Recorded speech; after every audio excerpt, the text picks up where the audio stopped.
Hi guys, welcome to the lesson. If you could pause the video here and attempt your do now questions, please.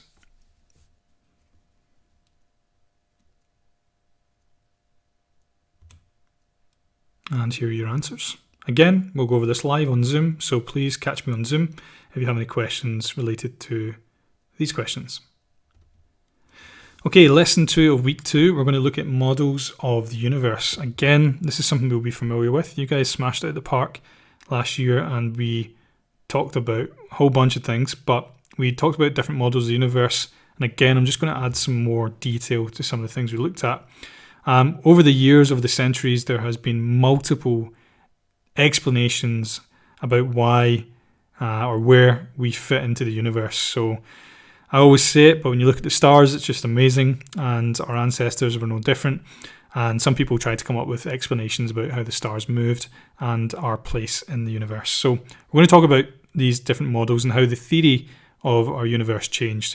So again, a little bit of revision, but there's going to be some additional information here that should be interesting. So astronomy has been practiced for as long as humans have been looking at the sky and wondering what it all means. The most notable feature in our sky is the sun. Its appearance and disappearance each day dictates the design of calendars, rhythms of society, and even our biological clocks. So we are die or no species, okay? We operate during the day. Animals that operate at nighttime are called nocturnal species. And this is completely intertwined with the sun either being up or being down. And the sun actually doesn't move. The sun is there and just stays the same. It stays the same. What we know now is that the Earth is actually rotating around. So when you see a sunset, it's actually the Earth moving away from the sun, not the other way around. Are we at the centre of everything? It's understandable that early observers assumed that the sun was travelling around us. Like I just said in the sunset, it looks like the sun's moving away, but it's actually our rotation that is moving. The same is true for the evening sky, which contains a countless number of tiny suns, which we call stars. Interestingly, the stars seem to shift position gradually over time, some fast and others slow. There is a cyclical nature to many of these changes. If you take a long exposure photograph of a clear night sky over a full night, clear night sky over a full night, I should say, you'll see something like this. So long exposure is where your photograph is getting taken over a long amount of time. You're exposing your camera for a long time to the one photograph, and you may have seen some of these amazing images, and from that you would think, okay, it's all circular, and yeah, maybe we are at the center because everything seems to be moving around us. So all stars do seem to rotate around a common point in the star, and it seems that there is a circular nature to the path of all objects in the sky around us. And based on these observations, Plato developed an entire model of the universe in which everything moved on circular orbits at a constant speed.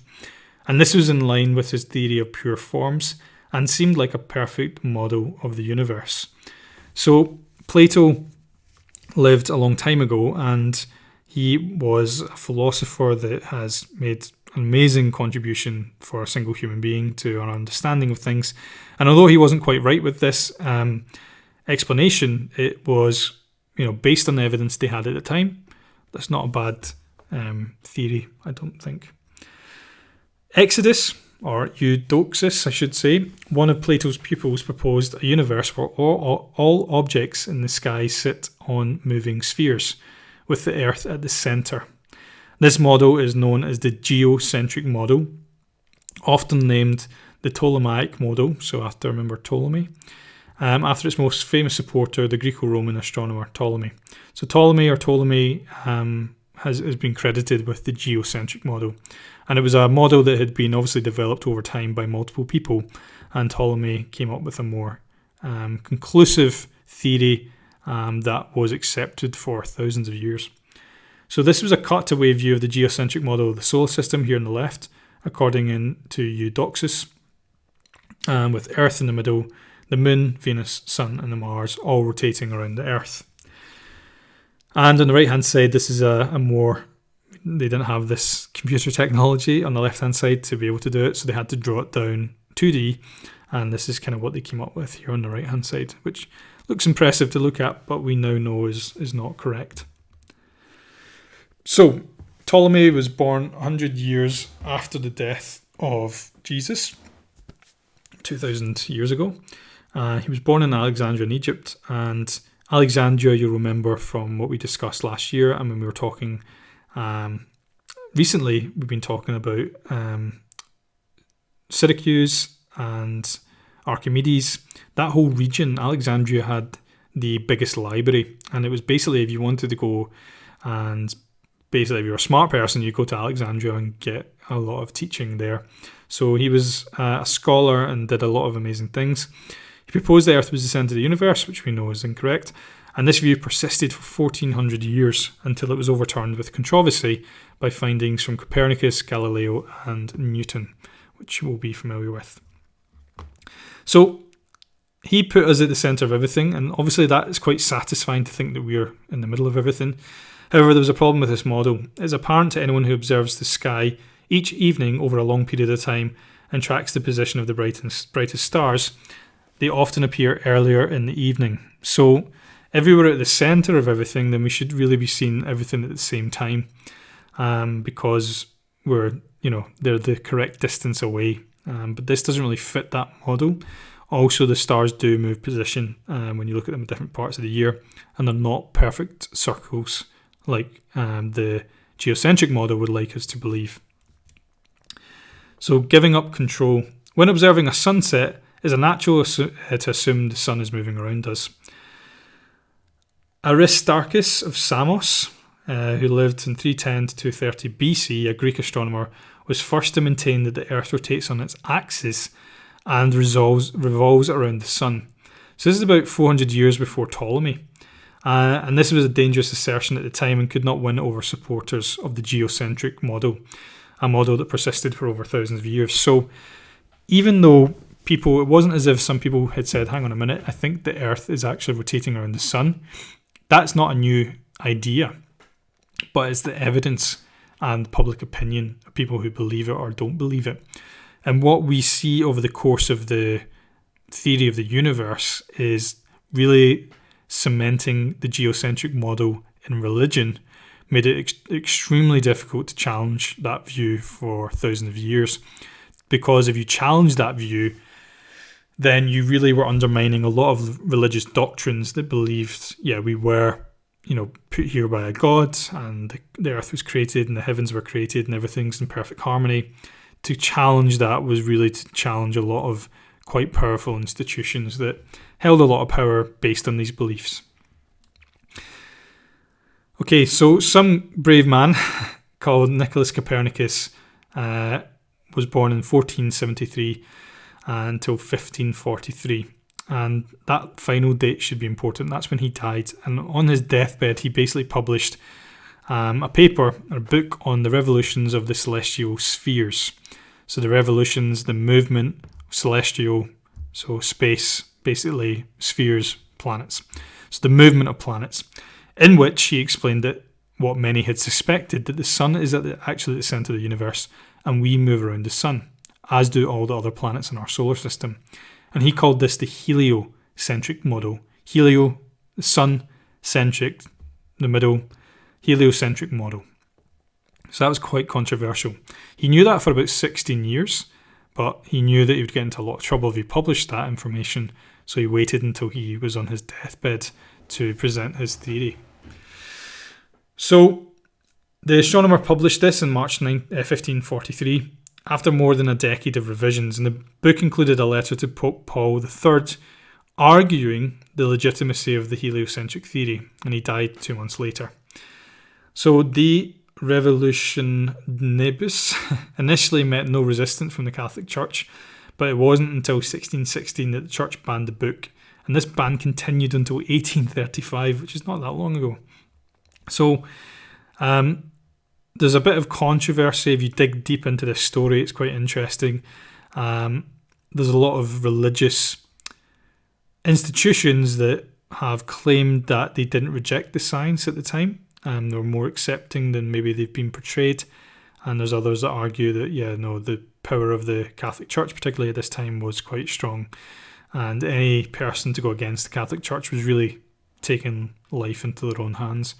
So there's a little bit of debate there on the historical accuracy of this, but it's quite hard to find what the legitimate documentation is, but it's worth a look. It's really interesting.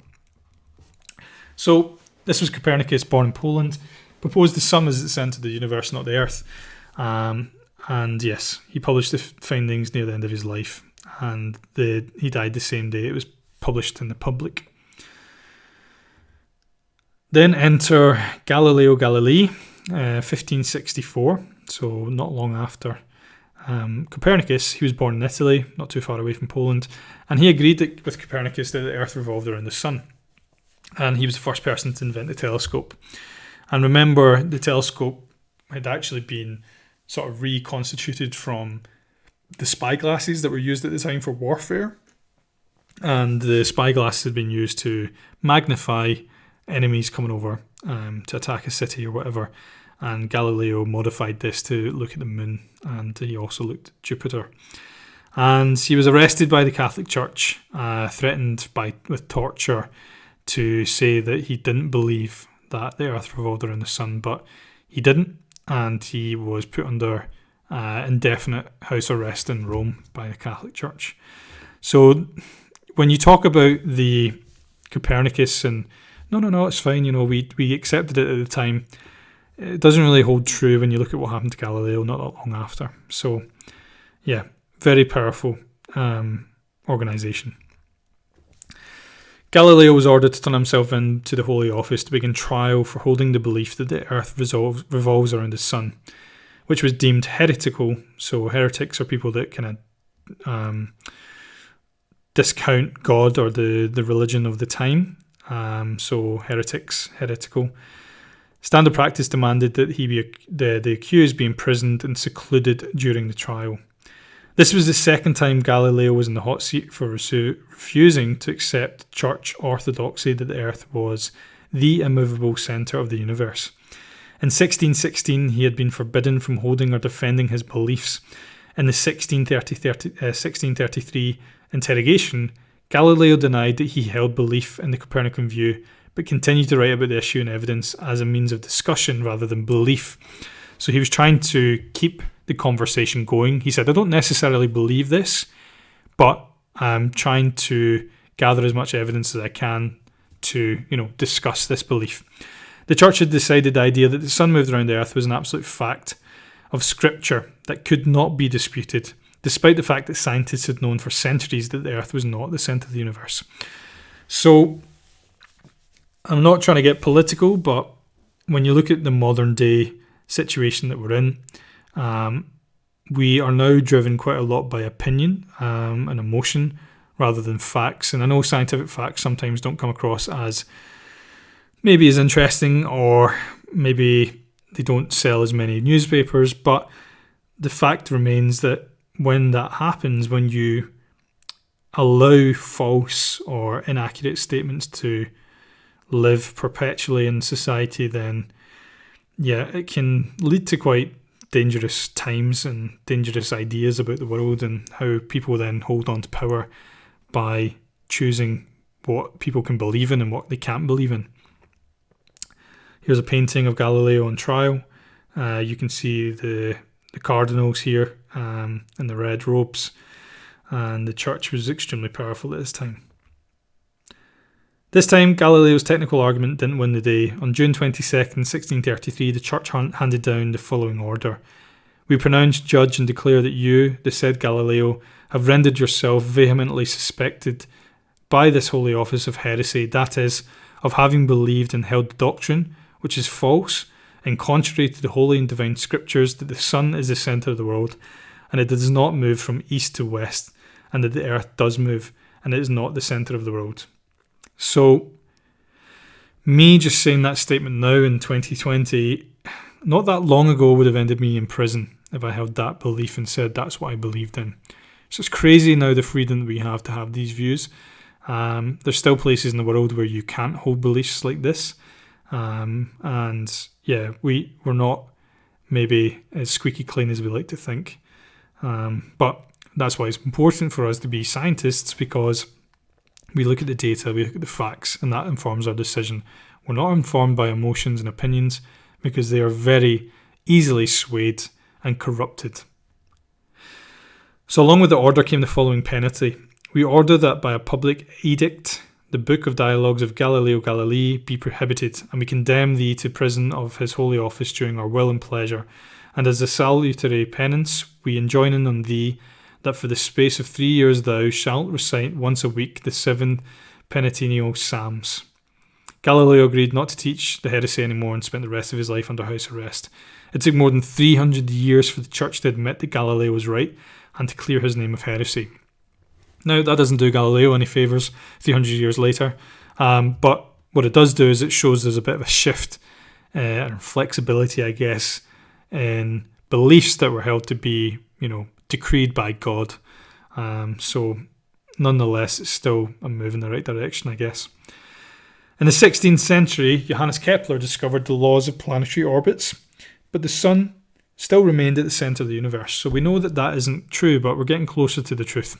It was only in the beginning of the 20th century that a picture of our own galaxy became clear, that the Sun was found to be located in a corner of the galaxy. So we're not in the centre of the galaxy, the Sun is not the centre of the universe. The Sun is definitely the centre of our solar system, but what Kepler discovered was perhaps there are other solar systems and other galaxies, and that means our Sun is actually quite insignificant in the grand scheme of things.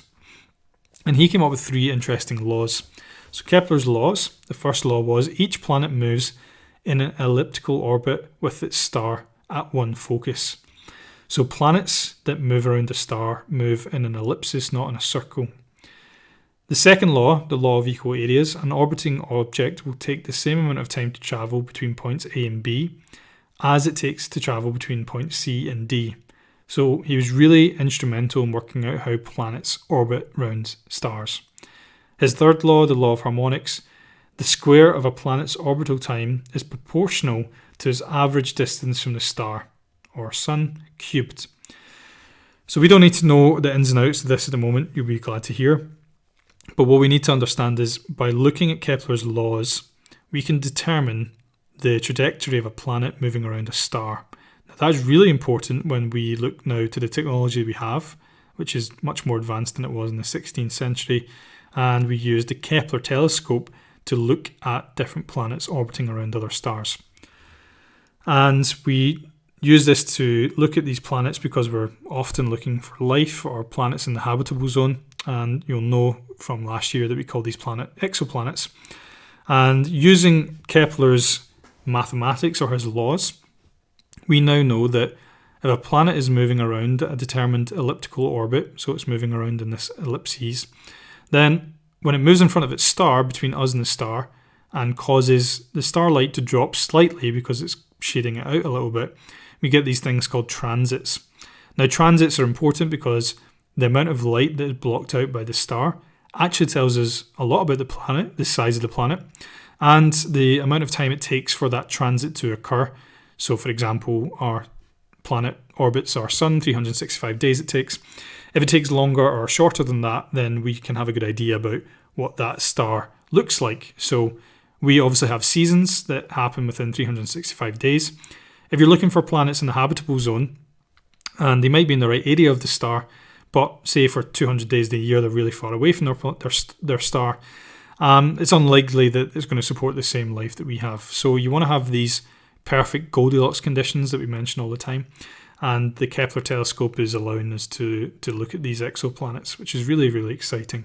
And we talked about it last year, but yeah, go online again and do a bit of research. It's really cool.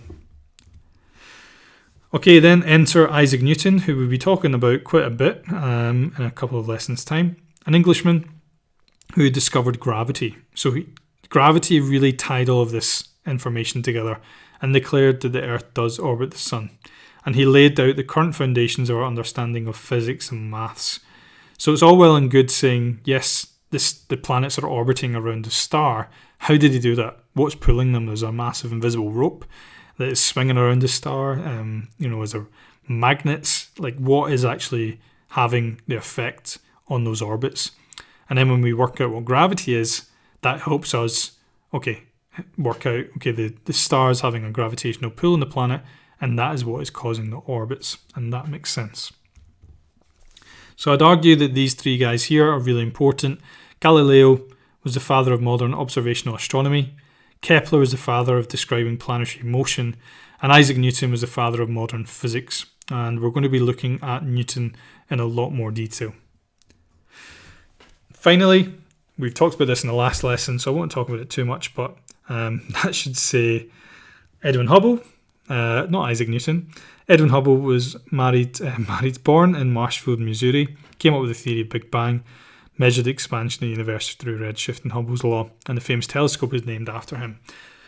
And that telescope, remember we talked about the Hubble Deep View, and just to, again, it always blows my mind when I talk about it. This telescope here was pointed at a patch of space. So imagine you're looking at the stars tonight, and if you held up a needle, okay, and we used the telescope to just photograph the black part of space in the eye of that needle, okay?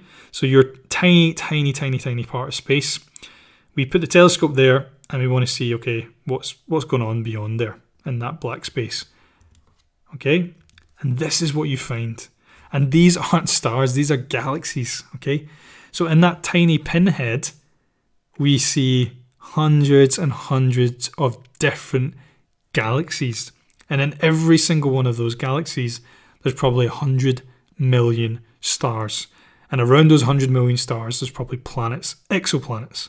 So if you just think about, if we looked at everywhere in space, not just that tiny pinhead, how many galaxies there are out there, how many stars and how many other planets, it's mind-blowing. The number is huge. But we looked at that, but again, it's always nice to just bring it back up. Okay, thank you.